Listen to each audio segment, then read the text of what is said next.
அவ்வளோ ஆள் வச்சிருக்கீங்க? வச்சிருக்கேன். அவ்வளோ பணம் இருக்கு உங்கள்கிட்ட பணம் இருக்குல்ல, எனக்கு தானே.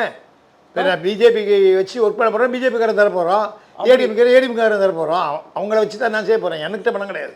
ஆமாம். அப்படியா?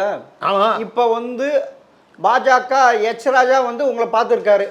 ஆமாம். ஆனால் அவர் இணைஞ்சிருக்கிறது பிஜேபி வந்து இணைஞ்சிருக்கிறது ஏடிஎம்கிட்ட நல்ல பணம் வச்சுருக்காங்க. நிச்சயமாக அவங்க எனக்கு உதவி பண்ணாங்க. அவங்க ஜெயிக்கிறதுக்கு நான் உதவி பண்ணுவேன். அப்படி? ஆமாம். அப்படி என்ன கேட்டால் அவங்க ஜெயிக்க வச்சு கூட என்னால் காட்ட முடியும். இபிஎஸ்ஸை நீங்கள் முதல்வராக கூட ஆக்கி செஞ்சிடுவீங்க.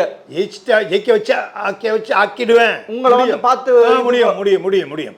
அவர் வந்து என்னை வந்து சந்திக்கும் பட்சத்தில் ஹெச் ராஜா போன்றவர்களை வச்சு அவரும் வந்து நான் சொல்கிற மாதிரி நடந்துக்கிட்டாங்கன்னா 100% ஜெயிக்க வச்சுருவேன். உங்களை தான் எச் ராஜா வந்து பார்த்து சொல்லியிருக்காரு, அதிமுக பாஜக ஜெயிக்கிறது வழியை பாருங்கன்னு உங்ககிட்ட சொல்லியிருக்காரு. இன்னும் பணமெல்லாம் கொடுக்கலையே. பணம் கொடுத்தா தான் வேலை செய்வீங்க.